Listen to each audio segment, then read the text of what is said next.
Contemplar els murs que ens transmeten històries dels segles passats, observar elements que transiten pel romànic, el gòtic i el renaixement o gaudir de la majestuositat del campanar. Són només tres dels possibles arguments que fan pensar a turistes i autòctons que la Seu Vella i el conjunt del seu turó mereixen ser reconeguts com a Patrimoni Mundial de la UNESCO.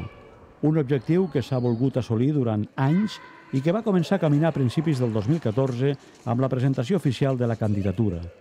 La idea és transmetre el valor que té el seu paisatge, tot destacant-ne els seus valors immaterials. La Seu Vella, el far de la Catalunya interior, ha viscut 1000 combats al llarg de la història, però ara lliura la seva batalla més dolça, de la mà de la ciutadania, esdevenir Patrimoni Mundial de la UNESCO com a símbol de diàleg, de pau i de concòrdia.